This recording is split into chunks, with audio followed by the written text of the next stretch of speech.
Bonjour à toutes et à tous et bienvenue sur votre nouvelle vidéo hebdomadaire bourse, trading et investissement qui va s'intituler cette semaine de l'or et du sang. Comme d'habitude, je suis obligé de vous rappeler que le contenu de cette vidéo est à unique but pédagogique et informatif qui ne constitue en rien un conseil et que vous êtes seul responsable de vos investissements et donc de votre aide pour me retrouver sur les différents réseaux sociaux que sont Twitter, Instagram et TikTok sur Tino-bourse et bien évidemment le groupe Facebook et la chaîne YouTube sur laquelle vous êtes au nom du podcast de la bourse. Et d'ailleurs, vous pouvez activer la clochette afin de recevoir une notification dès lors que je publie une nouvelle vidéo. Mes partenaires, comme d'habitude, Trade Republic, avec qui vous pouvez ouvrir un compte avec un code de bienvenue qui s'affiche sur votre écran, l'expertise fondamentale avec mes amis Ibou, Urutia, la gestion privée, j'y reviens, et bien évidemment le logiciel que j'utilise pour toutes mes analyses techniques, Pro Real Time. Je rappelle que ce logiciel est 100% gratuit. Zoom sur Urutia, puisque nous avons réalisé un nouvel épisode des webinaires patrimoniaux, et ce nouvel épisode, il est génialissime. Vraiment, je vous invite, c'est rare que j'insiste autant, mais je vous invite vraiment à aller voir cet épisode sur les produits structurés. Ce sont des produits méconnus, trop méconnus, qui ont du sens pour moi, surtout dans un marché certainement comme il va évoluer dans les prochains mois.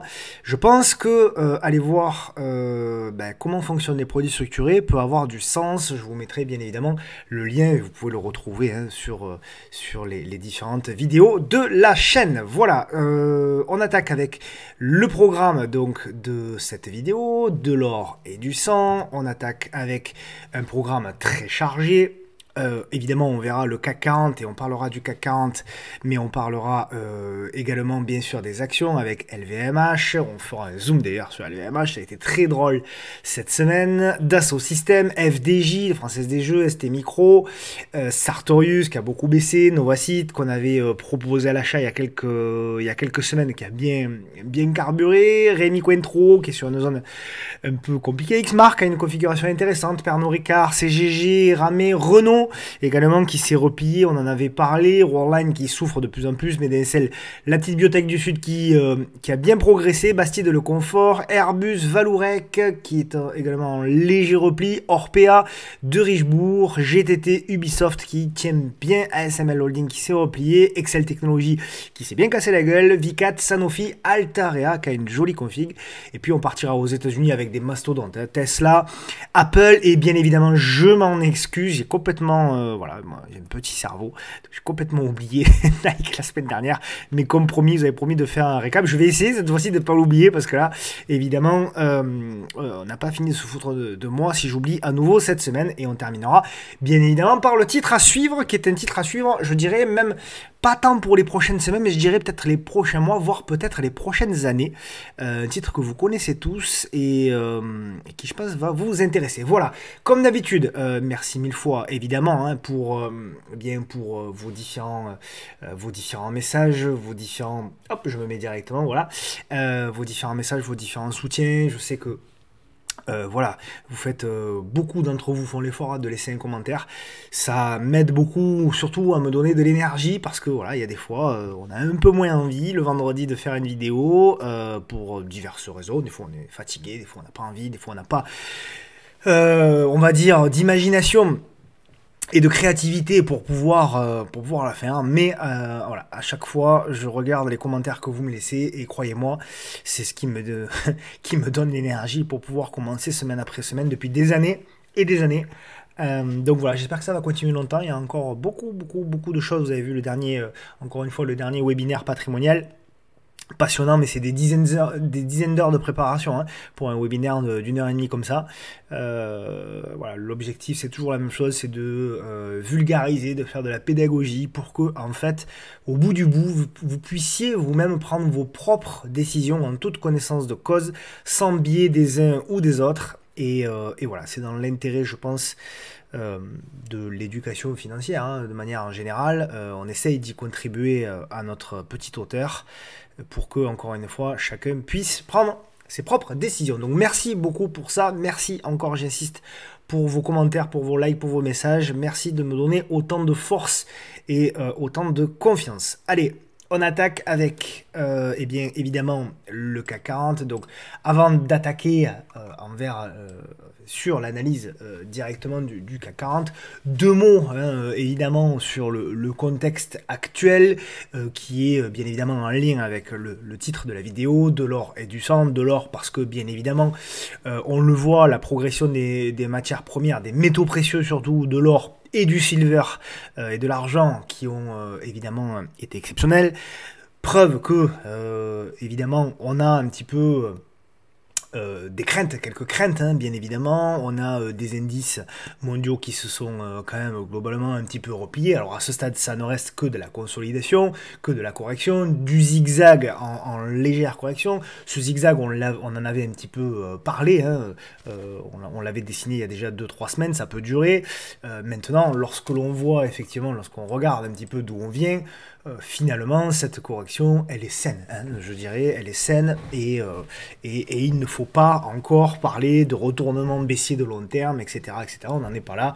Évidemment, on peut souffrir, hein, et je pense que si vous avez un portefeuille globalement exposé sur des actions, que ce soit européennes, mais également américaines, cette semaine, ça a été un petit peu plus compliqué. On verra. Alors, on n'est pas à la clôture. Hein, il est 13h hein, au moment où j'enregistre cette vidéo. Donc, on verra à la clôture. Mais globalement, voilà, c'est une semaine.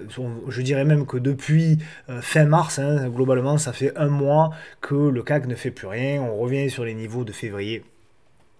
Et donc on a voilà, des actions, des big caps qui font un peu du zigzag.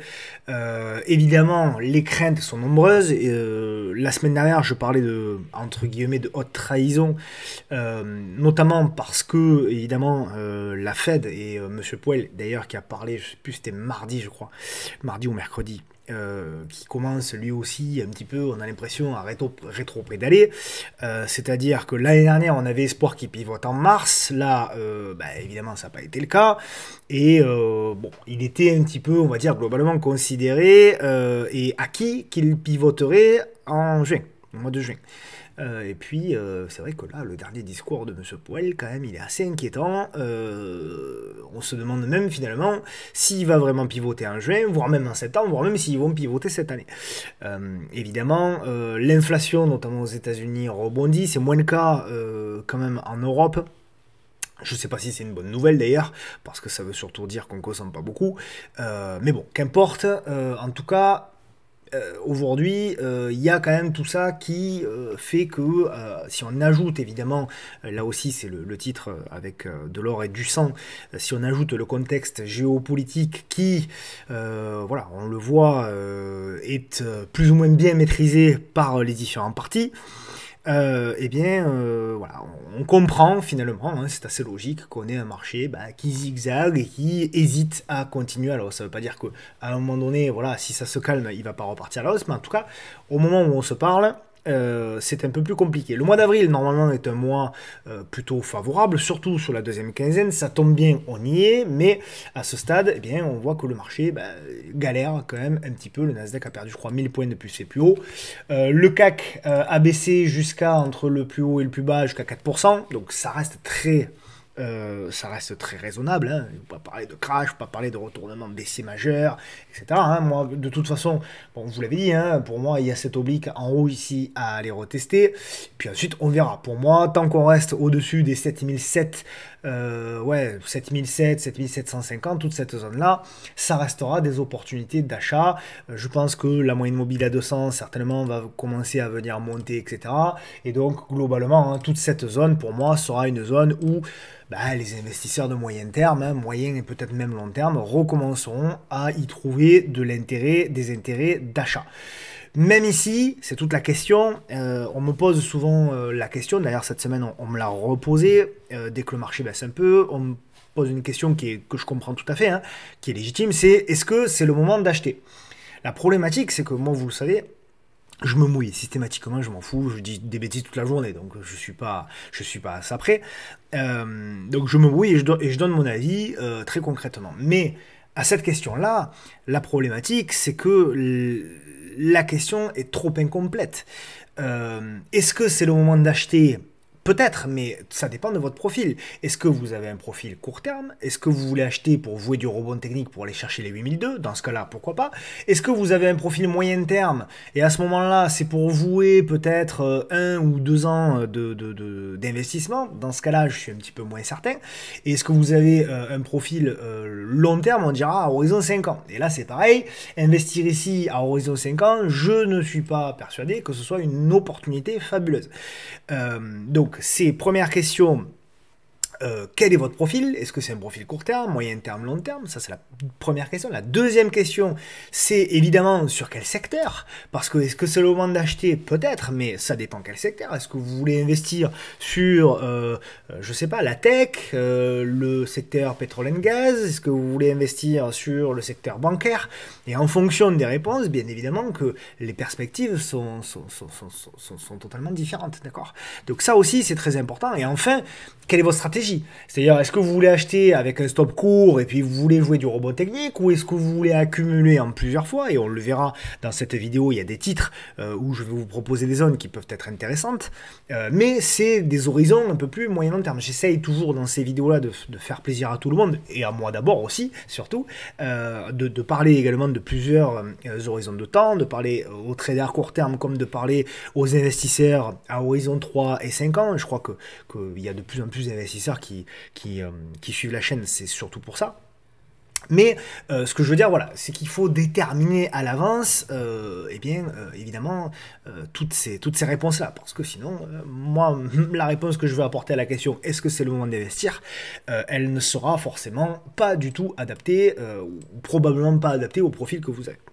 Ok, donc voilà, donc pour le CAC 40, pour moi, c'est du zigzag en correction, donc c'est du zigzag en tendance baissière de court terme, c'est-à-dire qu'on avait un gros push et on a désormais la correction, avant éventuellement de repartir sur un nouveau push. D'accord, donc pour le moment, ça ressemble un peu à ça. Ça ressemble d'ailleurs à ce qu'on avait eu ici avant de repartir et avant de repartir. Donc, tout est possible. Ce qu'on ne sait pas, évidemment, ce qu'on sait, c'est qu'on est dans un mouvement correctif puisqu'on est globalement sous la moyenne mobile 10. Tiens, d'ailleurs, ils sont pénibles, tous ces gens qui utilisent la moyenne mobile à 10 jours, parce que regardez cette moyenne mobile à 10 jours, à quel point elle a magnifiquement bien capé les cours. Ici, ici, ici, ici, ici et ici, c'est parfait. Maintenant, ce qui est intéressant, c'est commencer à regarder également le moyen terme, puisque le moyen terme, on s'aperçoit que, eh bien, on bataille toujours justement sur cette moyenne mobile à 10 semaines. Pour le moment, ça ressemble beaucoup à ce qu'on avait vécu au mois de janvier, donc il n'y a pas de gravité. Là où je commencerai véritablement à m'inquiéter, c'est si on clôture, je dirais, sous les 7970. Ce qu'on constate surtout, c'est que c'est la dynamique qui est une dynamique corrective, puisqu'on avait des plus bas hebdomadaires qui étaient tous de plus en plus hauts, et à partir du moment où on a clôturé ici, au début avril, sous un plus bas hebdomadaire, et bien derrière, on a un mouvement correctif qui s'établit. Maintenant, je rejoins le journalier, les probabilités qu'on fasse ça sont quand même plus élevées. On verra, encore une fois, pour le moment, on n'a pas de signaux techniques. Le mensuel, lui, lorsqu'on le regarde, RAS, on est toujours au-dessus de la moyenne mobile à 10 mois, on est même bien largement au-dessus. Voilà, donc c'est de la gesticulation, c'est du bruit de marché, etc. Là où on commencera vraiment à parler de retournement, pour moi, c'est lorsqu'on repassera. Voilà, on avait cette oblique ici, lorsqu'on repassera sous cette oblique et donc sous la moyenne à 10 mois, donc sous les 7006, 7005, là on pourra se dire, mince, attention, est-ce que finalement c'était pas un excès haussier, comme on avait eu notamment en 2000, et finalement, est-ce que ça va pas être une réintégration de canal long terme avant éventuellement de... Et là, on pourra se dire, attention, il y a des choses plus graves qui sont en train de s'établir et peut-être qu'on va attaquer un long marché baissier, plus ou moins long d'ailleurs, je ne sais rien. Bref, mais on n'en est pas là à ce stade. Hein. Vraiment, je sais qu'il y a toujours des gens qui prévoient la fin du monde. D'ailleurs, des gens qui prévoient 24 des 4 derniers crashs. Mais en tout cas, à ce stade, c'est juste une bougie rouge hebdo et mensuel, et voilà. c'est rien de plus que de la consolidation, de la congestion. Et d'ailleurs, on le voit sur des séances comme aujourd'hui, le CAC démarre à -1, puis on revient quasiment à 0, etc. Pourquoi? Parce qu'on est toujours dans des tendances haussières. Et que toutes les personnes qui ont loupé la hausse, pourquoi pas même depuis le Covid, ou même depuis, depuis octobre, là, sur les 3-4 derniers mois, eh ben, ils voient toutes les baisses comme des opportunités. C'est pour ça que à chaque baisse, vous avez des forces acheteuses. Et c'est uniquement lorsque les forces acheteuses vont s'épuiser que là, on va commencer à casser les supports, etc. Et que là, on commencera véritablement à parler de difficultés un petit peu plus grandes. Donc voilà, pour faire très simple, encore une fois, vraiment 7006, 7007, c'est vraiment... je dirais, la zone qui était intéressante. Pour le moment, c'est de la gesticulation. Je pense qu'on est au milieu de figures beaucoup plus larges, vraiment à moyen terme. Sell in May, buy in October. Vous connaissez l'expression. Vendre au mois d'avril, pardon, au mois de mai, justement, pour pouvoir... vendre au mois de mai et acheter au mois d'octobre pour avoir de la performance. On est déjà mi-avril, voilà, donc c'est pour ça que je pense que voilà, on peut avoir aussi quelque chose de beaucoup plus long, une figure beaucoup plus large et qui va durer, d'accord? Donc c'est pour ça que là, pour moi, il faut toujours avoir du recul. Bref, j'avance avec le CAC Small et ensuite on passe aux actions. J'aurai beaucoup de choses, je ne ferai pas 1 heure dans cette vidéo, je vous le dis tout de suite, c'est mort, je ne ferai pas 1 heure. Mais voilà, là, alors voilà, mon inquiétude, elle est là. Véritablement, mon inquiétude, elle est un petit peu plus là.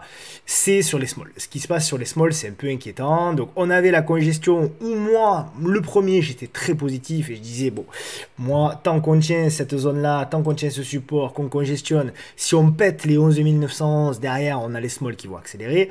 Et puis finalement, cette congestion, qu'est-ce qui s'est passé? Ben, elle a cassé par le bas. On casse par le bas, on fait un gap de rupture, on comble le gap quasiment et derrière, on repart à la baisse. Pour le moment, à moyen terme, tout ceci, c'est de la neutralité, d'accord? Tout ceci, c'est un range de neutralité, c'est une figure de moyen terme. Toute la question est de savoir si cette figure, elle va casser par le haut ou elle va casser par le bas. Elle casse par le haut, super, on relance la tendance de moyen long terme et on va chercher des small, etc., etc., etc. Casse par le bas. On casse par le bas, les amis. Là, gros danger. Ce sera certainement de la faiblesse, de la réintégration de la figure. Et moi, clairement, on visera pour moi le retour sur les 10 000 points. Et très certainement que le marché sera en très grand danger. Pour le moment, on est sur le bas de la figure. Donc c'est pas très joli, mais rien n'est perdu à ce stade. Et je dirais même que, pourquoi pas, des achats à bon compte aux alentours des 11 350 pour jouer le haut de range et éventuellement une cassure plus tard. D'accord? L'avantage c'est que le stop il est très court sur le CAC Small et sur les small. Voilà. Donc on a effectivement à ce stade de la neutralité, moins on va dire, de la neutralité on va dire plutôt pessimiste, puisque effectivement on a des retours sur des supports de moyen terme. Voilà, de manière extrêmement simple. Alors, on en vient aux actions, puisque le CAC, quand même, cette semaine, il a bien tenu pour 2 raisons. La première, c'est LVMH. La deuxième, c'est L'Oréal aujourd'hui. L'Oréal, on ne la verra pas, mais les résultats ont été très bons. Donc, effectivement, les résultats sur L'Oréal, ils ont été plutôt achetés. Alors, LVMH, c'est très rigolo. Qu'est-ce qu'on s'est marré cette semaine sur les réseaux sociaux, puisque nous avons eu le jour des résultats, donc le soir des résultats d'LVMH qui, alors on peut adorer, j'adore LVMH, vous le savez, je trouve que c'est une entreprise fabuleuse, il n'y a pas de sujet là-dessus, et je ne vois pas qui pourrait dire que ce n'est pas le cas, mais si on est honnête, les résultats d'LVMH, les résultats c'était mardi soir, voilà, ils sont pas bons. Ils sont pas bons comparés à LVMH, je suis désolé, ils sont pas bons. Alors on peut me dire oui, mais la conférence, etc., blablabli, blablabla, tout ce que vous voulez, ok, très bien, mais ils sont pas bons. Alors c'est très marrant parce que il y a eu donc les fondamentalistes le mardi soir qui après l'annonce des résultats ont dit aïe aïe aïe, les résultats sont pas bons, demain il va y avoir sanction. Le lendemain, gap à la hausse et elle prend jusqu'à plus 5% en séance, voilà, jusqu'à 5,35% en séance.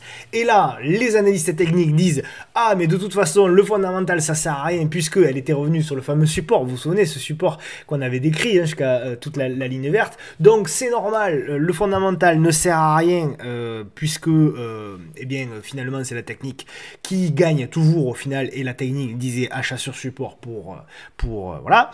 Et puis, depuis 3 jours, jour, on a les fondamentalistes qui reviennent à la charge en disant ben, vous avez vu, la technique ça sert à rien, puisque LVMH a reperdu quasiment tout ce qu'elle avait gagné. Donc c'est très drôle, on a ce combat qui est inutile, qui ne sert strictement à rien, entre les fondamentaux et les analystes techniques. Alors moi, on pourrait croire que je suis plutôt du côté des analystes techniques, ce qui est plutôt vrai, c'est plutôt ma spécialité, mais pour autant, je vais vous dire quelque chose, les deux ont tort là, sur ce coup-là, puisque les mouvements que l'on a là, ils ne sont ni techniques, ni fondamentaux, c'est pas des investisseurs qui investissent, c'est pas non plus des traders qui ont acheté pour vous le support, c'est uniquement des contraintes techniques. Des contraintes techniques, c'est quoi? C'est très certainement des achats et des reventes de couverture, de fonds, peu importe, d'investisseurs, qui se sont couverts, compris du LVMH en short pour pouvoir éventuellement couvrir leur portefeuille ou jouer la cassure éventuellement, et qui, devant des résultats qui sont pas si mauvais que ça, tout simplement ont dû se racheter. C'était un petit peu ce qui s'était passé derrière, et derrière,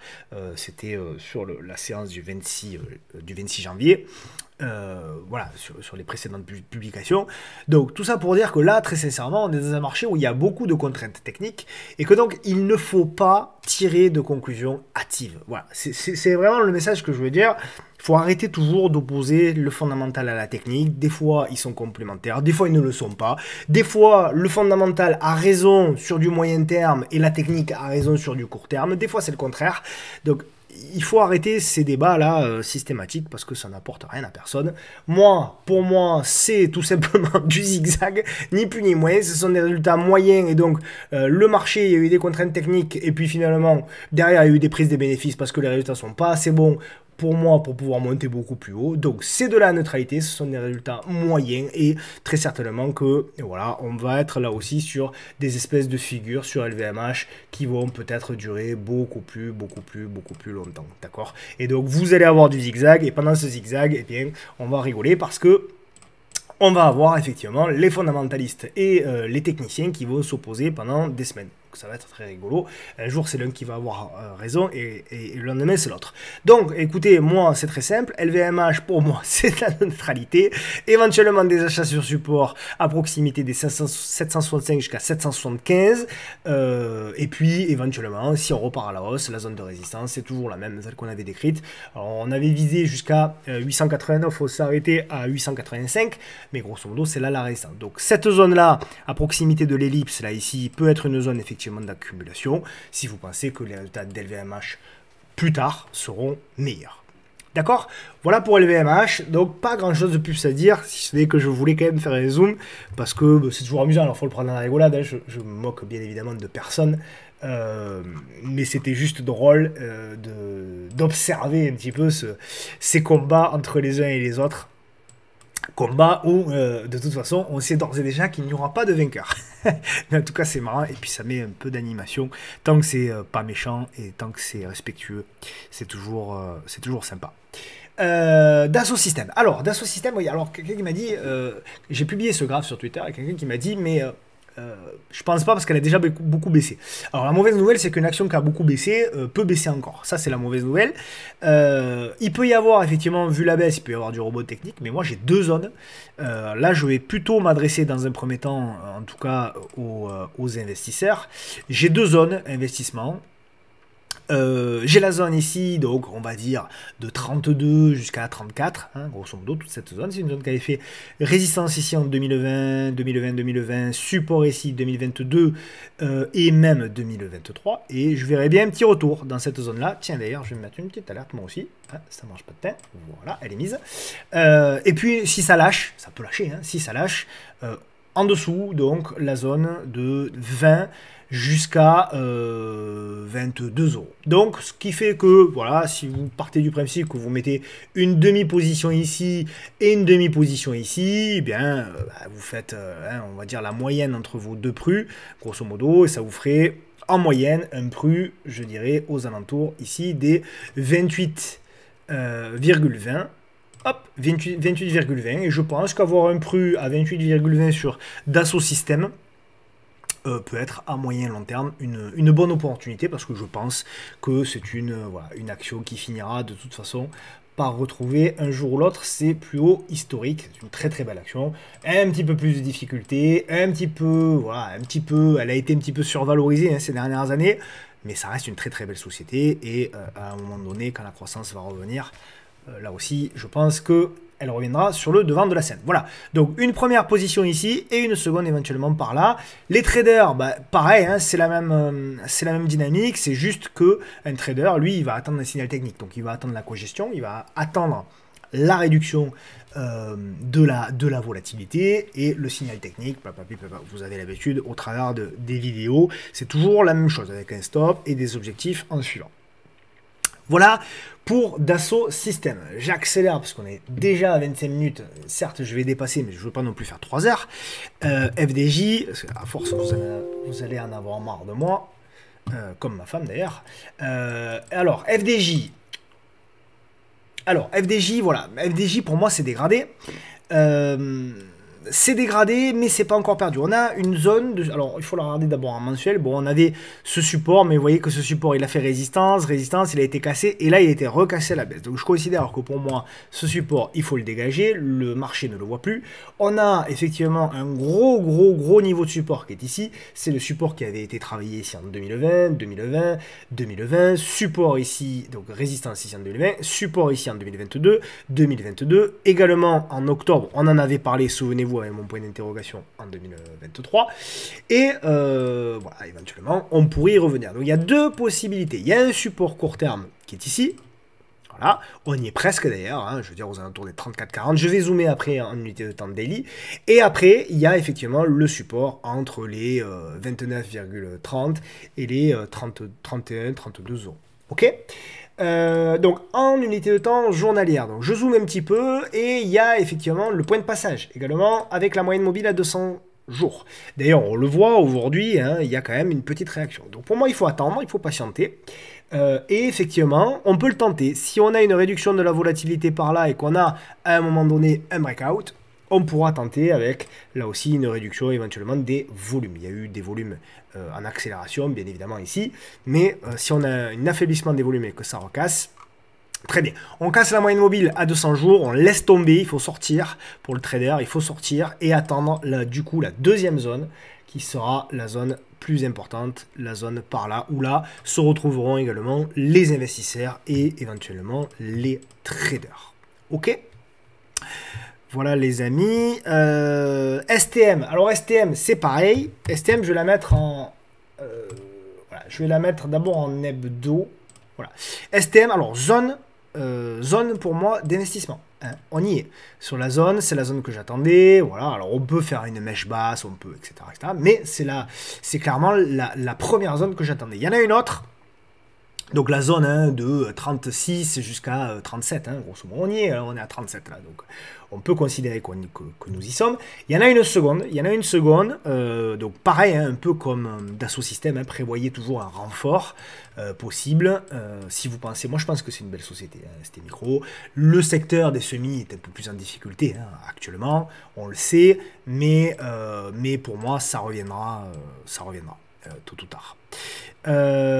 Donc, la deuxième zone, donc première zone, je vous l'ai dit, elle est par là, aux alentours des 37. Deuxième zone, elle est par là, je dirais entre les 27 euros jusqu'à 30 euros. D'accord ?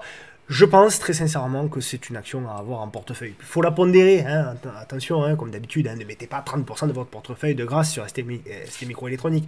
Mais pondérez, voilà, si vous voulez aller sur le secteur des semis européens, je pense que investir une petite partie de votre portefeuille sur ces niveaux-là, sur ST Micro, dans une optique... Hein, on n'oublie pas qu'on est sur une tendance haussière, regardez, on est sur une belle tendance haussière depuis 2008. Donc voilà, l'objectif de la tendance haussière, pour moi, c'est aller un jour péter le top.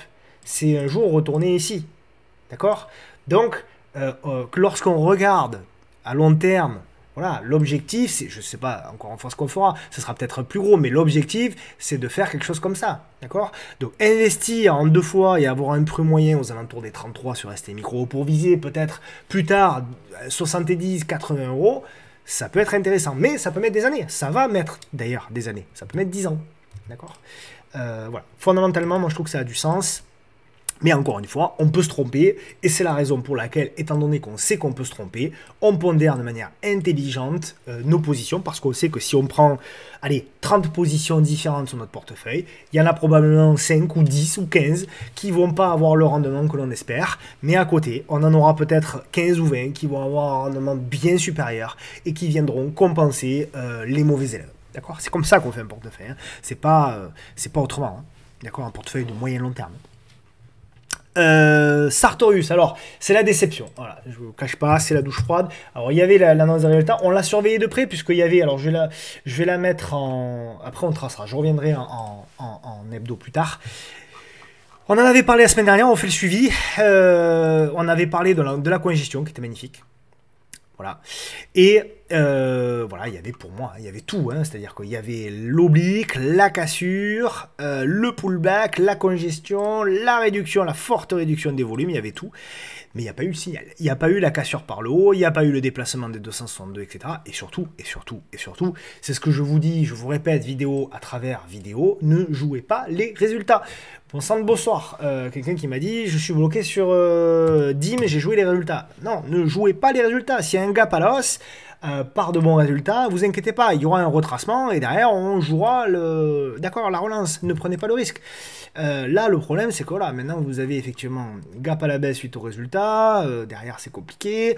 Alors on parle de différents supports, et oui il y en a des supports, il y avait le comblement du gap là, il y a un support ici aux alentours des 160, il y en a un ici aux alentours des 184, il y en a plein des supports, c'est pas la question.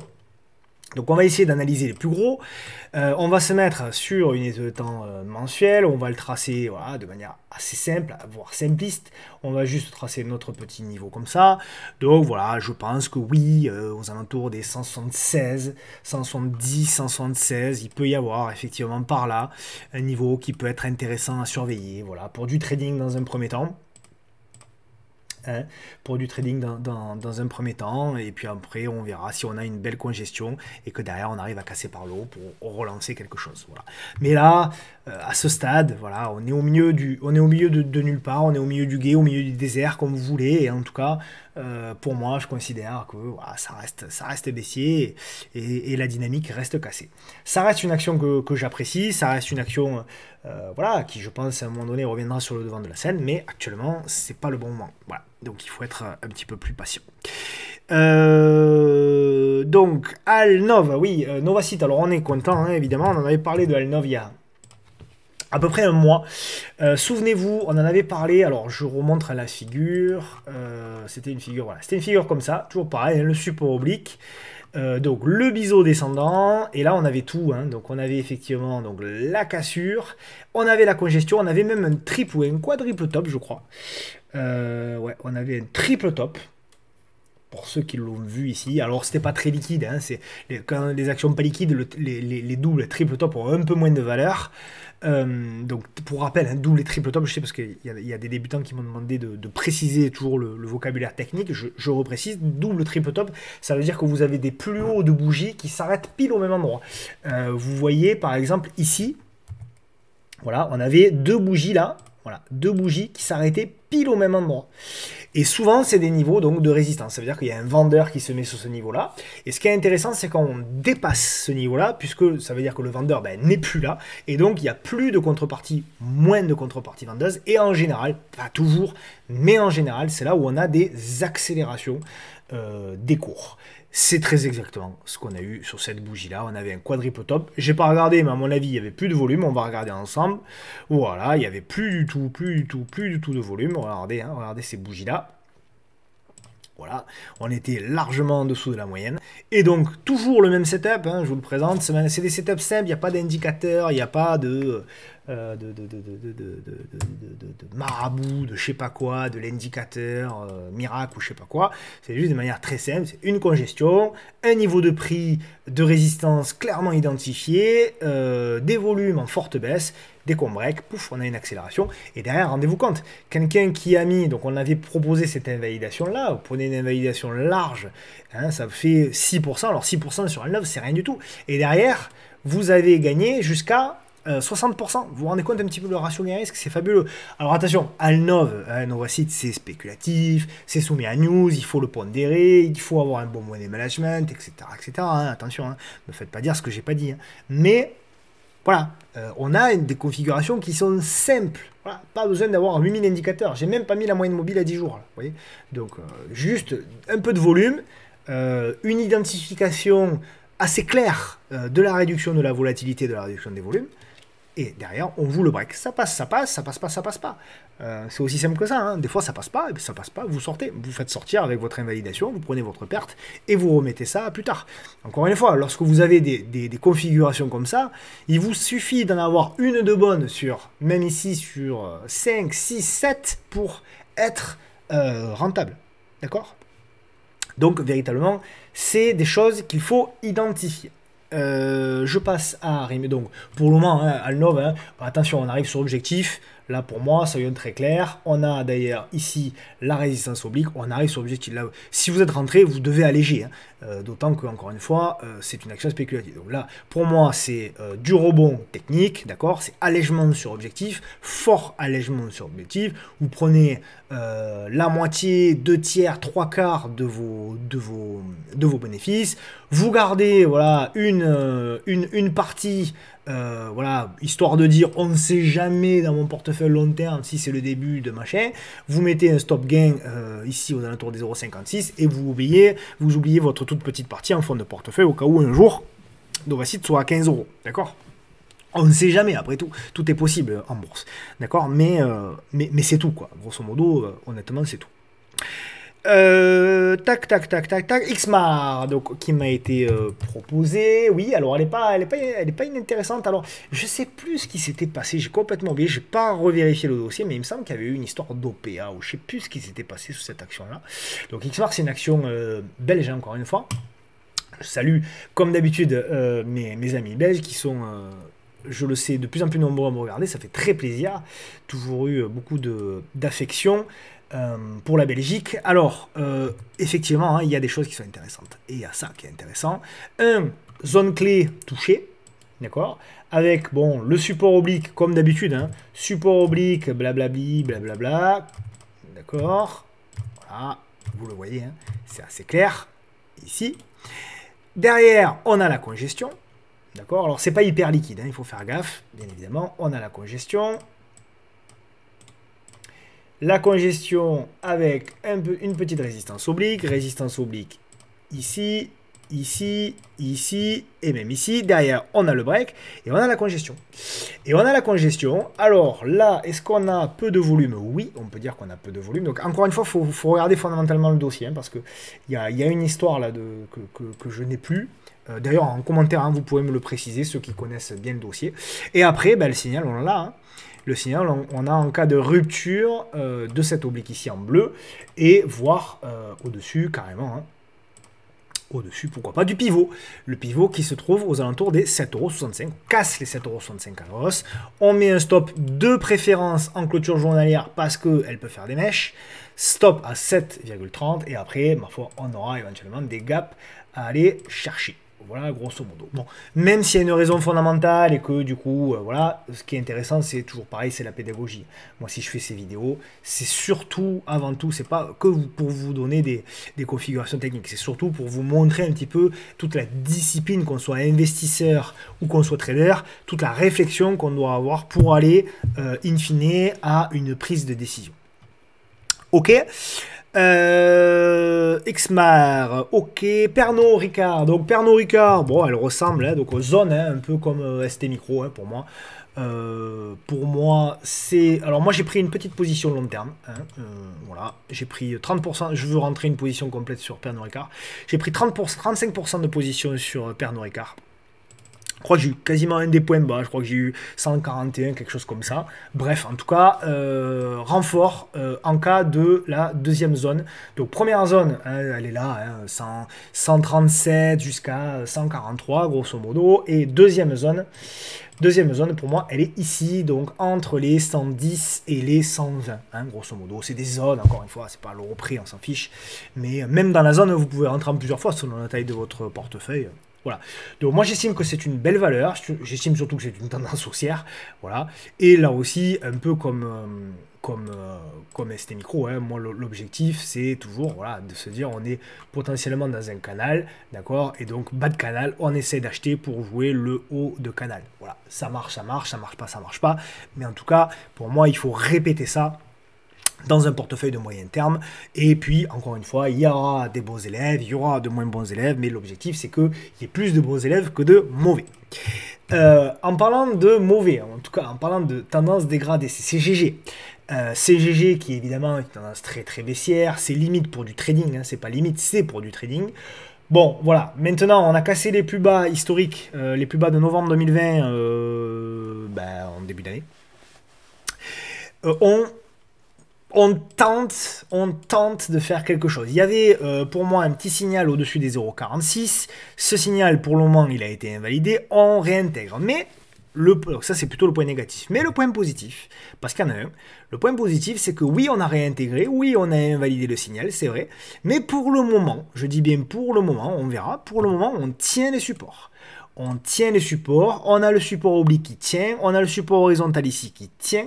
On a une réduction des volumes, on a une réduction de la volatilité, donc pourquoi pas tenter quelque chose. On aura pour moi un nouveau signal qui sera éventuellement déclenché au-dessus des 0,44 centimes pour le trader. Le trader, il pourra mettre une invalidation par là, on va dire, aux alentours des 0,40. Et on ira chercher quoi? On ira chercher le premier top ici, et on ira chercher le deuxième top ici aux alentours de la MM200 des 0,57,50. D'accord, voilà un petit peu grosso modo l'idée globale. J'étais peut-être un petit peu ambitieux, peut-être aux alentours d'ici. Donc il faudra regarder un petit peu les objectifs, oui.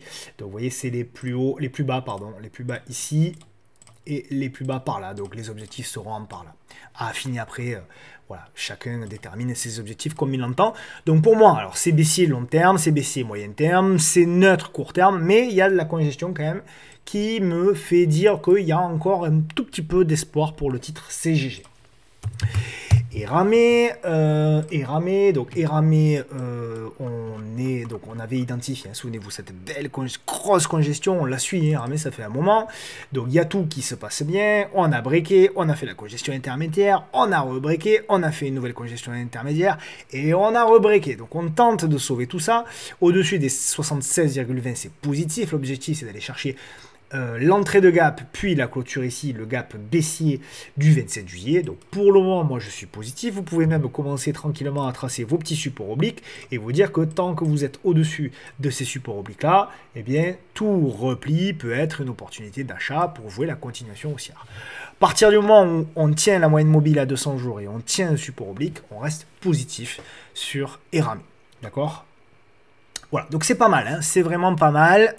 Eramé, Renault, on s'attendait à la correction, il y a eu, puisque, souvenez-vous, alors c'était la vidéo, je crois, des 20 meilleures actions, et vous avez dit, on attend, après la continuité de la hausse, on attend le repli, ben voilà, on avait le bon scénario, puisque ça s'est passé comme ça, vous avez dit repli à proximité de la zone ici, donc ça s'est passé, ça a été un peu moins long que ce qu'on attendait, qu'importe.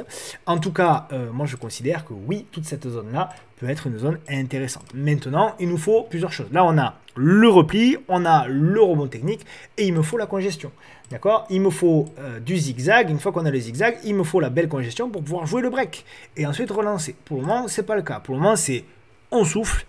Après, il me faut la construction. Et il me faut le signal technique pour pouvoir jouer le point d'entrée. Ok? Si cette zone-là lâche, quelle est la zone suivante? Elle est là. Pour moi, la zone suivante, elle est aux alentours. Donc, c'est les plus hauts de juillet 2023. De décembre 2023 et de février 2024. Donc, cette zone-là se retrouve aux alentours des 40 euros. Voilà, 41, 39,5, ce que vous voulez, mais grosso modo, c'est aux alentours des 40 euros. Ok? Renault, moi je suis positif, hein, je trouve que la config, on l'avait montré, hein, je la montre souvent, on fait le suivi, voilà, la config est très belle, on bloque sur la moyenne mobile à 200 mois, qui est logique, hein, qui avait fait ici support, ici résistance et ici résistance, on bloque à nouveau, voilà, encore une fois, on peut revenir aux alentours des 40 euros, mais pour moi, ce qu'on joue, quoi qu'il arrive, même s'il y a un repli, c'est le scénario long terme. Ok? Voilà. à ce stade pour Renault. J'avance, je vais aller vite au Worldline, vous le savez, je vous l'ai dit, attention, on va revenir tester les plus bas et on reteste les plus bas. Il n'y a rien à faire sur Worldline, ça veut pas, l'action a beaucoup souffert. Il faut rester à l'écart, les amis. C'est une action que j'aime beaucoup, donc j'en parle d'autant plus librement. Mais voilà, il faut rester pour le moment à l'écart. On a toujours l'impression que c'est pas cher, que machin, que si, que mi. Mais ça ne veut pas. Il y avait effectivement des espoirs avec là ici le petit retour, la petite congestion, etc. Mais ça lâche. Donc pour le moment, il n'y a rien à faire. Tant qu'on est au-dessus. Au-dessous plutôt de la moyenne mobile à 10 jours et au-dessous de la moyenne mobile à 10 semaines, il n'y a rien à faire. Voilà, on avait tenté, voilà, on a tenté un petit peu, début avril, quelque chose, mais pour le moment, ça ne veut pas. Mettez-moi ça de côté pour le moment. On y reviendra, un jour ou l'autre, je vous dirai, ça y est, Worldline, on peut s'y réintéresser, etc., etc. Mais pour le moment, malheureusement, ce n'est pas le cas. Et je dis malheureusement parce que c'est une action que j'aime beaucoup. Une action que j'aime beaucoup, Cocorico, Medencel, puisque c'est une petite bibliothèque du Sud, pas très loin de chez moi d'ailleurs. Donc il y a eu des bonnes annonces. On la suit depuis un petit moment, on la suit notamment, souvenez-vous, depuis le break de l'oblique, là aussi, l'analyse fondamentale a rejoint la technique, mais comme souvent, et c'est ce que j'explique, la technique a eu de l'avance sur le fondamental, puisque si vous achetez après la news, vous achetez en fait ici. Donc voilà, en revanche, si vous achetez avant la news, alors je prends le Medencel, même si c'est une biotech, il faut faire attention, etc. Mais si vous achetez sur le signal technique, la cassure de la congestion, etc., vous, au moment où la news sort, que vous achetez à la cassure par là, vous êtes déjà à plus 27. Donc c'est toute la différence aussi, et c'est pour ça là aussi qu'il faut toujours, encore une fois, mettre ensemble l'analyse technique et l'analyse fondamentale et ne pas les opposer, bon sang de bonsoir, et juste confirmer l'un avec l'autre. Bon, je vois de plus en plus de gens qui font de l'analyse technique, donc je m'en réjouis, mais voilà, il ne faut pas opposer ces deux méthodes. Donc pour moi, pour le moment, c'est positif. Maintenant, tout l'enjeu pour Medencel, c'est de construire au-dessus des 10 euros. 10 euros, seuil psychologique, prix psychologique, etc. Je m'attends, donc là, on a effectivement la poussée, la congestion, et si on a une belle congestion, derrière, on jouera éventuellement la relance, d'accord? Il va y avoir très certainement une baisse des volumes ces prochains jours, c'est déjà le cas d'ailleurs. Donc voilà, tant que c'est le cas, on continue et on cherche le signal de hausse. Il y a du potentiel sur Medencel, attention, c'est pas fini, c'est peut-être pas fini. Il y a du potentiel, les plus hauts de janvier. Voilà, on peut pousser, ça peut pousser encore, Medencel, il n'y a pas de problème, d'accord? Mais encore une fois, biotech, spéculatif, c'est pas péjoratif, ça veut dire que c'est soumis aux news, vous pouvez avoir une bonne news qui lui fait prendre 20%, vous pouvez avoir une mauvaise news qui lui en fait perdre 40%, donc ça, il faut le savoir, et donc vous devez absolument manager vos tailles de position en fonction de ce risque-là. Bastide. Alors, Bastide, c'est une tendance baissière qui va un tout petit peu mieux, d'accord? C'est vraiment un tout petit peu mieux, je peux pas dire plus. Donc Bastide, hop, je nettoie un peu mon graphique, ça faisait un petit moment que vous ne l'avez pas vu, hop. Donc Bastide, on est revenu sur nos zones de friction. Zone de friction de juillet à octobre 2014, on revient dessus. Bon, on peut même s'amuser si on veut à tracer le support oblique, bon, qu'importe, on s'en fiche. Bon, maintenant, il y a une congestion. Voilà, après, voilà, ça congestionne, on va dire. Voilà, ça congestionne. C'est pas l'Amérique encore. D'accord, c'est pas gagné sur Bastide. Donc voilà, tac, voilà, on a la petite congestion qui est pas mal, il va falloir regarder, d'accord? Mais attention, ça casse par le bas. Si vous commencez à repasser sous les 13,39 €, danger. On a un petit pivot identifié, pourquoi pas? Le petit pivot, il est là au-dessus des 13,36 €, donc signal d'achat éventuellement au-dessus des 13,36 € pour jouer un retour. Alors il y a un niveau ici effectivement d'objectif par là, avec la moyenne mobile à 200 jours qui va s'aplatir, et après on verra pour jouer les 27, d'accord? Donc en termes de ratio gain-risque, bon, c'est moyen, c'est pas exceptionnelissime. Bon, pourquoi pas. Mais encore une fois, attention, là en moyenne vous avez 250 000 € échangés, c'est pas non plus la plus liquide de toutes. Ok. Airbus, donc là aussi on s'attendait à la consolidation, on l'a. Voilà, moi j'attends toujours cette zone là, donc tout le monde me dit non, elle n'ira pas comme d'habitude, et donc tout me porte à croire qu'elle va y aller, mais ça peut mettre du temps. D'accord, ça peut mettre du temps. On a ce plus haut donc qui correspond au plus haut de janvier 2020 et au plus haut de hop, juillet 2023. On a ce support oblique donc de mai 2020, octobre 2022, donc toute la zone là, simplement, ça peut mettre du temps. Donc on peut faire quelque chose comme ça avant de repartir. Donc vous pouvez avoir une immense figure qui est en train de se tracer, une immense figure de moyen long terme qui est en train de se tracer, d'accord, et ça paraît pas, ça paraît tout petit. Vous avez l'impression que cette figure, elle est fine. Mais entre le bas et le haut de la figure, vous pouvez avoir du zigzag de 10 ou 12%, quoi. Donc voilà. Et donc vous pouvez avoir, voilà, Airbus qui, encore une fois, voilà, je vais vous la tracer. Voilà. On peut avoir un biseau beaucoup plus large, quelque chose comme ça, et vous pouvez avoir du Airbus qui fait quelque chose comme ça pendant voilà, des mois avant éventuellement d'aller plus haut. Donc ça peut durer un an. Ça peut durer un an sans problème. Hein, d'accord ? Et donc, quand elle repartira, tout le monde vous dira c'était une opportunité. Quand elle rebaissera, tout le monde vous dira ça va plus bas, etc. etc. Mais c'est juste qu'il faut bien comprendre que là aussi, on vient des plus bas du Covid à 50 euros. Et qu'on est aujourd'hui à 159 euros et qu'on a tapé les 173 et que c'est une progression de plus de 159%. C'est Airbus. C'est pas une crypto-monnaie, quoi. Et donc, voilà, vous devez avoir effectivement des moments, comme ici d'ailleurs, hein, des moments, voilà, comme là, voilà, des moments où vous avez des périodes de congestion, des périodes de correction, des périodes où ben, vous avez un marché qui voilà, fait une figure un peu comme ça. Et bien cette figure-là, vous pouvez retrouver exactement la même par là. D'accord ? Avant éventuellement de repartir ensuite. Ok ?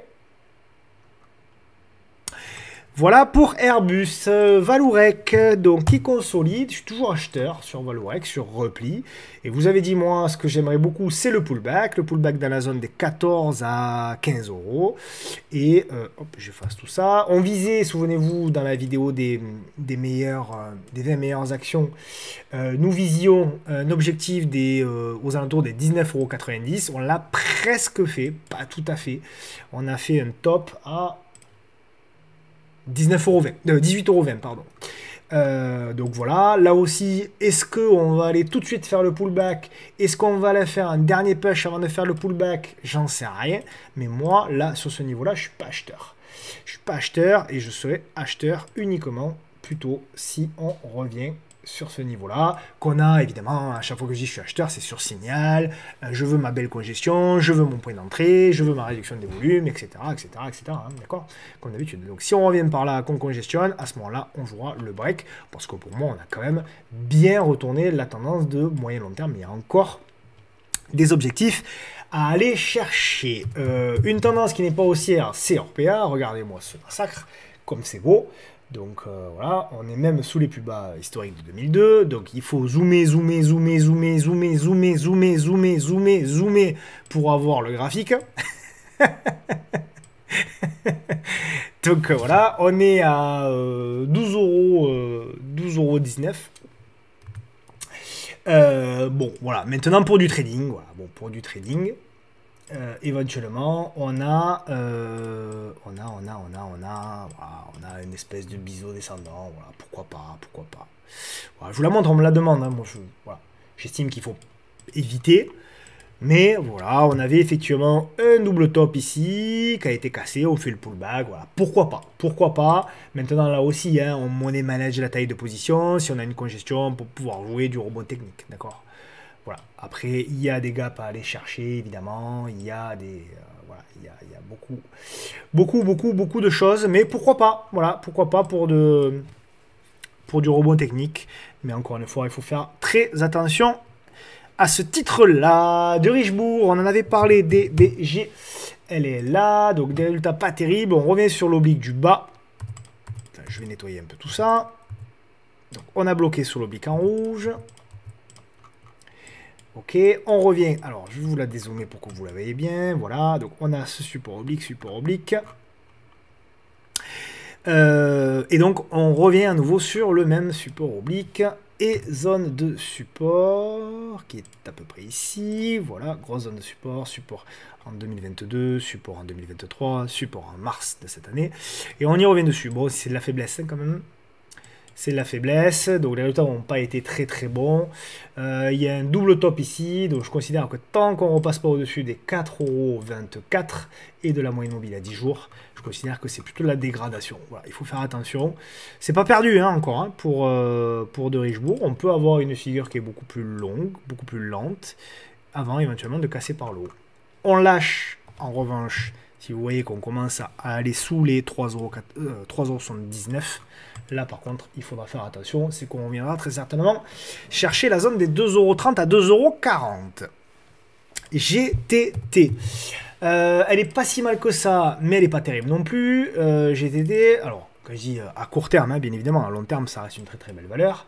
Donc on a tapé comme d'habitude le plus haut historique, je vous ai dit prise de bénéfice, on l'a eu. On avait cette petite figure qui a été cassée par le haut, mais derrière ça a peu relancé. Donc on est en train de tracer des figures un petit peu plus importantes. Donc pour moi, hein, c'est pas moche encore, hein. C'est pas moche. On a cette figure là qu'il faut surveiller tranquillement pour voir un petit peu. Je vais supprimer ça, voilà, je retrace pour que ce soit un peu plus propre pour vous.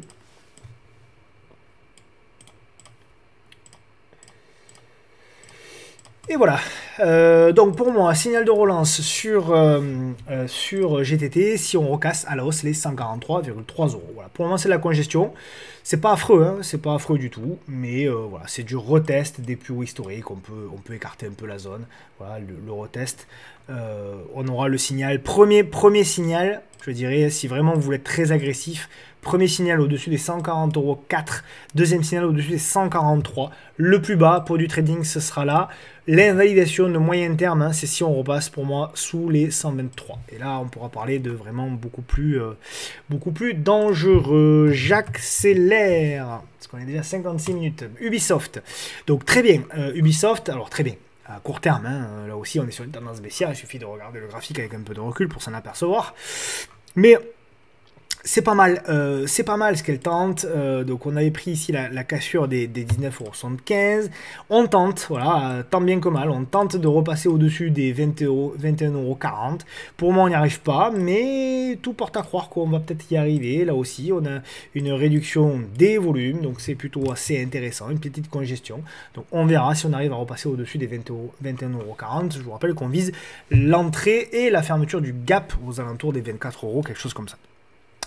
Voilà, donc on reste positif tant qu'on tient la moyenne mobile ici à 10 jours, et tant qu'on tient, je dirais même les 20 €, hein, grosso modo, vous fixez, tant qu'Ubisoft reste au-dessus des 20 €, notamment en clôture, on reste positif. ASML, donc nous on était actionnaires sur le salon, on est sorti la veille des résultats, donc on est sorti ici. On est sorti donc ici, il y avait le range, donc fausse cassure, derrière on casse par le bas. Bon, il n'y a pas grand chose à dire, hein, trader, je laisse tomber. Investisseur, très sincèrement, vous vous mettez sur un graphique mensuel et vous tracez très simplement, d'accord, vous tracez votre petit support oblique, voilà, prenez vos deux extrémités, vous tracez un peu large, hein. D'ailleurs, je pense que si on duplique, on ne doit pas être loin d'un canal. Comme de par hasard, hein, l'analyse technique ça marche pas, mais bon, quand on l'utilise correctement, comme de par hasard, ça marche bien. Donc voilà, on est plutôt sur le haut de canal, hein. On est plutôt sur le haut de canal, donc là aussi on n'est pas sur une opportunité. Opportunité numéro 1 dans cette zone ici. Je pense que même ce sera certainement l'opportunité. Voilà. Je pense qu'on peut avoir quelque chose comme ça avant éventuellement de repartir. Donc là aussi, on peut avoir, hein, un cycle baissier qui pourrait ressembler à ce qu'on avait eu là, hein. D'accord, ce serait pas déconnant d'avoir une espèce de canal baissier. Voilà. Pas déconnant d'avoir une espèce de canal baissier pendant quelques temps, hein, sur ASML, hein. C'est ce qu'on avait eu, de juillet 2021 jusqu'à octobre 2022. Hein. Donc on avait eu des cours qui avaient fait ça, grosso modo, avant d'avoir une mèche basse et de repartir. C'était ce qui s'était passé par là. Hein. D'accord. Si on reprend un peu le cheminement, hein, d'accord. Donc l'idée, hein, ce serait de reprendre éventuellement quelque chose qui pourrait ressembler également à ça, d'accord. Et là, ce serait sain et ce serait logique. Donc, moi, honnêtement, trader à l'écart, investisseur à l'écart, première zone d'investissement aux alentours des 700, Deuxième zone d'investissement sur le bas de canal, on verra si ça se retrouve aux alentours des 600, etc. Si vous avez investi 700 euros et 600 euros, ça vous fait un prix de 640, 650. Pour vous, le haut de canal, c'est pas mal pour un investisseur. D'accord? Donc pour le moment à l'écart, mais vous avez donc les deux zones qui sont, c'est assez simple, les 600, pardon, les 700, et après on verra, je pense, aux alentours des 700. Alors tout le monde va me dire, mais c'est pas possible, SML Holding ne peut pas baisser de 16 puis 30%. Eh bien écoutez, par le passé, elle avait baissé de 50%, et ça avait gêné personne. Donc l'histoire ne se répète jamais, mais elle se ressemble tout le temps. Donc notez quand même les zones, on ne sait jamais. Et encore une fois, si ça arrive pas, c'est pas grave, mais si ça arrive, vous y serez. Excel, technologie. Alors, il y a eu des mauvaises news sur ce titre, c'est un petit titre. Hein. Il y a eu des mauvaises news. Je vais nettoyer tout ça. Donc, le titre a perdu quand même jusqu'à... Entre les plus hauts et là, il a perdu jusqu'à 27%. C'est pas rien, mais on est toujours dans une tendance haussière à ce stade. D'accord, là, on a une espèce de canal. Donc là aussi, on va se mettre en hebdo, par exemple. Vous tracez votre petit canal et on n'est plus très loin, je crois. Hein. Je crois que j'ai regardé, on n'est plus très loin. Voilà, alors vous tracez votre canal tranquillement. Vous essayez de tracer un canal à peu près propre. Très intéressant, hein, puisqu'on a effectivement cette zone-là avec la moyenne mobile à 200 semaines. Vous voyez, cette moyenne mobile qui a fait... On le voit très bien, hein, regardez-le. Regardez, support, support, support, résistance, résistance, support, support, support, support, support. Donc là également, pour moi, la zone, elle est là. Hein. La zone, elle est là. Alors, je ne vais pas vous donner une zone exacte, mais on va dire entre les 16,50 et les 17,50. Hein, grosso modo, si vous êtes intéressé par le titre. Alors attention, j'ai pas mesuré l'impact des news. Il paraît qu'elles sont vraiment pas bonnes, mais bon. Encore une fois, peut-être que... D'accord? Donc toute cette zone-là, trader comme investisseur, signal pour les traders, investisseurs, vous investissez. J'accélère encore. VCAT. VCAT. Alors VCAT, c'est une belle valeur. Moi, je suis positif sur VCAT, mais pas sur... on est un peu au milieu de nulle part. J'ai deux zones. Là, je vais m'adresser qu'aux investisseurs. J'ai deux zones. J'ai la zone si on lâche vraiment catastrophe, crash, etc., hein, sur les marchés. Donc qui sera la zone, on va dire, de voilà, 21, 22 jusqu'à 25. Et ensuite, on a une zone intermédiaire pour les investisseurs qui serait plutôt là. D'accord? Donc là aussi, c'est des zones, hein, voilà, aux alentours des 30 jusqu'à 32, 32 et demi, quelque chose comme ça, toute cette zone-là. D'accord? C'est les deux zones. Donc si on a un repli. Là, la problématique, si vous voulez, c'est que la zone de résistance, elle est là et qu'on est pile au milieu. Donc pour moi, le ratio gain sur risque, il n'est pas suffisant pour pouvoir investir sur VCAT. Sanofi, j'accélère encore. Sanofi, donc il n'y a pas grand-chose à dire. Si ce n'est que, vous le savez, la zone que j'attends, c'est toujours la même, puisqu'on est sur un support oblique, support oblique, support oblique, support oblique, support oblique.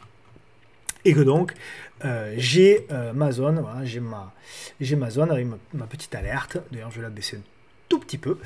Voilà, moi j'attends toujours la zone. D'ailleurs, elle va commencer à s'affiner entre les 82 jusqu'à 84 pour jouer, encore une fois, le support oblique et jouer ensuite la cassure de l'oblique ici en rouge. Voilà, de manière très simple. Pour vous, le mouvement qu'on avait décrit, on la suit. Je la suis parce qu'elle se... je sais que, un, vous l'aimez beaucoup, et deux, on s'approche de plus en plus des zones qui sont intéressantes. Donc, l'objectif, c'est de vous préparer à préparer les zones, et ensuite aussi de vous montrer, attention, on commence à arriver sur des zones, si vous êtes intéressé, ça va peut-être être le moment. Il y a une action qui est éligible uniquement... sur compte titre, parce que c'est une foncière, c'est Altarea. Altarea, là où c'est assez intéressant sur Altarea, alors c'est une tendance baissière, etc., valeur à dividende, blablabla. Mais ce qui est intéressant, là aussi, c'est que nous avions donc, vous voyez, la résistance oblique ici, qui a été cassée. On a fait la première poussée, on a fait le pullback, en mode triple top, triple appui, décidément, triple bottom. Voilà. Et ce que j'aime bien, c'est qu'on a relancé. Vous voyez, on a fait là une nouvelle jambe de hausse. Et là, on a une consolidation un peu latérale. Donc pour moi, ça se regarde quand même. Ça s'observe. Investisseurs, je pense que c'est une zone intéressante. Mais traders, surtout, voilà, je trouve que il va falloir observer un petit peu ce que fait la figure. D'autant que là aussi, on a un fort affaiblissement des volumes. Voilà, donc là, à surveiller de très très près ce titre Altaria pour celles et ceux qui s'intéressent. Ça reste une tendance baissière, hein, bien évidemment. Tesla, alors, la voici, la voilà, vous le savez, ça fait des mois qu'on attend cette zone. Vous vous souvenez, on était là. On était là, c'était à la fin de l'année dernière. Je vous avais dit, moi, cette zone, elle ne m'intéresse pas. Ce qui m'intéressera, c'est quand on reviendra ici. Et ça y est, on y revient enfin. Donc là, c'est là où tout le monde nous dit Tesla, c'est la fin. Vous commencez à l'entendre. Hein. Tesla, c'est fini. Voilà, désormais, blablabli, blablabla. Ok, très bien. Moi, je m'en fous de ce qu'on dit. Moi, ce qui m'intéresse, c'est les zones. Et ce qui m'intéresse, c'est d'attendre ce qu'on avait dit, c'est-à-dire d'attendre. On en avait même reparlé dans l'émission ici du 15 mars. Je avait dit, attention, tout repli, ce sera de la vente. Et tout repli, il y a eu de la vente. Donc moi, c'est cette zone qui m'intéresse. On a cassé le bas ici. On a un gap ici à complètement comblé, etc. Maintenant, ce que je veux, c'est toucher correctement ma zone et je veux ma congestion et je veux mon signal technique. Et une fois que j'aurai tout ça, si je l'ai, c'est pas sûr que je l'ai, hein, peut-être on l'aura pas et peut-être que Tesla va casser par le bas et là, à ce moment-là, il ira directement chercher les 100, etc. Peu importe. Mais en tout cas, moi, j'ai mon scénario depuis 4 mois et si ce scénario-là est validé, on ira. Ok ? Donc, à suivre de près, Tesla. Apple, et ensuite, je n'oublierai pas, c'est promis, j'oublierai pas Nike. Apple, donc souvenez-vous, on avait la zone ici, on l'a enfin touché hier, ça fait des mois aussi qu'on l'attend. Attention maintenant, donc zone, pour moi, c'est une zone, clairement, vous pouvez tenter quelque chose hein, sur Apple, si vous voulez acheter première zone pour Apple, pour jouer du rebond technique, pour aller chercher les 178. Si ça lâche, la zone investisseur, elle est beaucoup plus bas. Elle est beaucoup plus bas, la zone investisseur, pour moi, elle est là, les amis. Donc, la zone investisseur, je sais, on va me dire, non, c'est pas possible, elle ira pas, peut-être, mais mettez votre alerte quand même. 124 jusqu'à 138, on va dire, hein, 135, peu importe, c'est la zone investisseur, ok. Voilà, donc pour le moment, hein, on a quand même une moyenne mobile ici qui se retourne. Attention, la dernière fois qu'on a eu la moyenne mobile à 200 jours qui s'est retournée, derrière, vous avez vu, on a une correction entre les plus hauts et les plus bas de 29%. D'accord? Donc 29%, ça nous amènerait à ici. D'accord? 138. Donc, attention quand même. Des retracements, Apple, elle est capable d'en faire. Aussi intéressante soit-elle.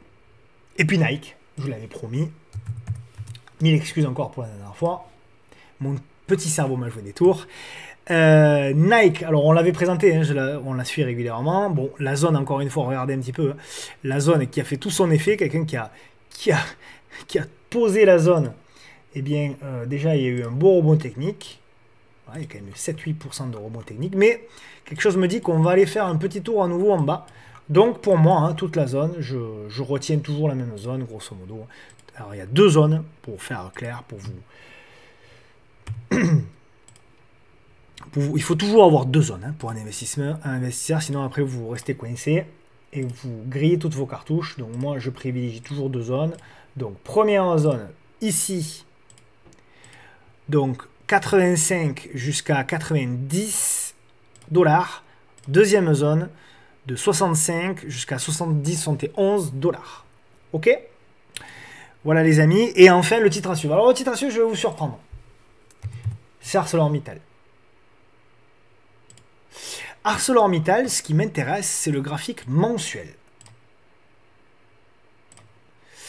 Regardez, le graphique mensuel, ce qui m'intéresse beaucoup, c'est qu'on a une grosse congestion. On a une zone ici, je vais la mettre comme ça, voilà, une grosse zone de résistance. Une zone qui avait fait support en 2008, support en 2009, résistance, résistance, résistance, résistance, résistance. Et là, on est voilà, sur une grosse baisse des volumes mensuelle, assez rare, et une réduction de la volatilité. Donc, je pense que nous sommes sur une figure de moyen terme. Donc, on peut même peut-être la mettre comme ça, je ne sais pas. Et je pense très sincèrement qu'il va falloir l'observer.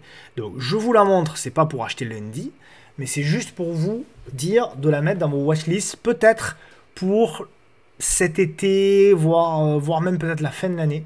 Peut-être que ArcelorMittal aura un potentiel pour pouvoir, l'objectif, hein, c'est de jouer le scénario en fait de break, de congestion, et ensuite de repartir vers le haut. D'accord? Évidemment, si on commence à repasser sous les 19 euros, hein, terminé, hein, on laisse tomber. Mais, vous voyez, on a quand même pour moi des trucs qui sont quand même hyper positifs sur ArcelorMittal, et je pense que c'est une action à suivre de près pour les prochaines semaines, mais je dirais surtout même les prochains mois pour ce titre-là. Voilà. Je vous rappelle, allez voir la vidéo des produits structurés, c'est super important. Si vous pensez que les marchés vont baisser, voire même vont se stabiliser, que vous souhaitez avoir un complément et du rendement sur le marché, ben, je vous invite très fortement à aller voir la vidéo des produits structurés. Comme d'habitude, merci 1000 fois pour vos encouragements. Merci, vous laissez à chaque fois des commentaires, etc.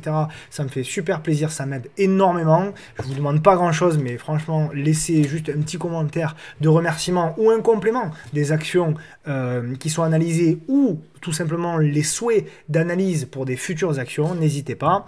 Et voilà, donc encore merci du fond du cœur pour tout ça, je vous embrasse, je vous souhaite un bon week-end, je serai là également comme d'habitude, fidèle au poste, la semaine prochaine. Il y a des émissions à nouveau qui vont arriver, il y a une émission éco qui va arriver, économique qui va arriver au mois de mai, il y a un live qui va arriver également dès que possible, bref, ça va être très chargé jusqu'à cet été. Cet été on fera une pause un peu quand même, par contre on essaiera de souffler un petit peu. Allez, je vous embrasse, bon week-end à tous, ciao ciao.